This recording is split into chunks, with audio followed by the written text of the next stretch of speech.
Okay, magandang araw po muli sa inyo mga katropang Malberries. Another quick live po tayo today, August 22, 2026, Saturday.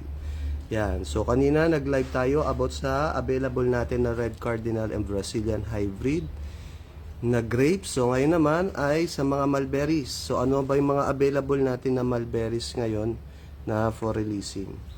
So ngayon meron tayo dito 2 pieces for releasing grafted na chicken claw.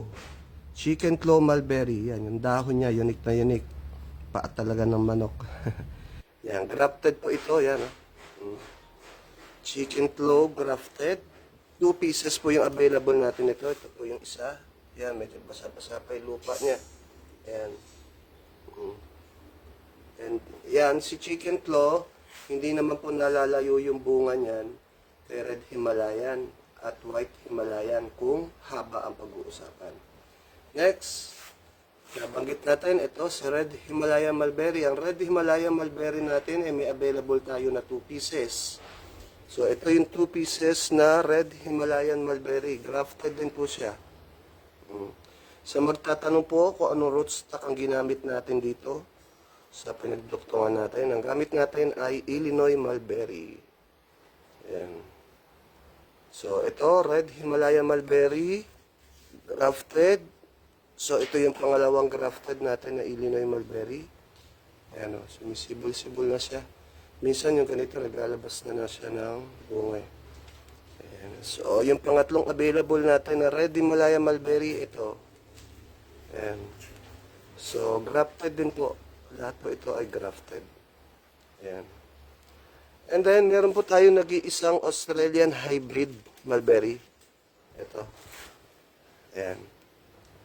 So, itong si Australian natin ay hindi ito grafted, no? Minakot po natin ito at saka tinanim. Ayan. May bunga-bunga na siya. Australian Mulberry. So, nag-iisa lang ito si Australian. Yung kabilang sanga, may bunga-bunga na rin. Tapos, meron din tayong White Himalayan Mulberry. 2 pieces lang po yung White Himalayan Mulberry natin na pwedeng i-release ngayon. So, ito. Grafted siya. White Himalayan Mulberry po ito. And ito yung isa pang White Himalayan Mulberry na 2-in-1. So, bakit siya 2-in-1?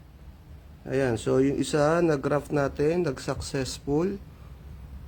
Red Himalaya Mulberry. Yung kabilang sanga, ayan, chicken claw.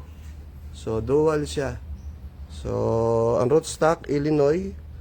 So, na-successful yung dalawang dinuktong natin. Isang chicken claw at isang white Himalayan Mulberry.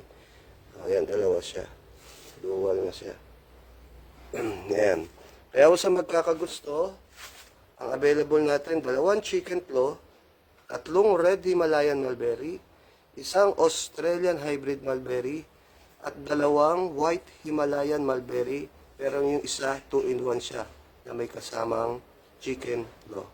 So, nationwide delivery po tayo. So, yan ang available natin na grafted mulberries na pang-releasing today. Kaya PM lang po, nationwide delivery. So, yan. Thank you. Bye-bye.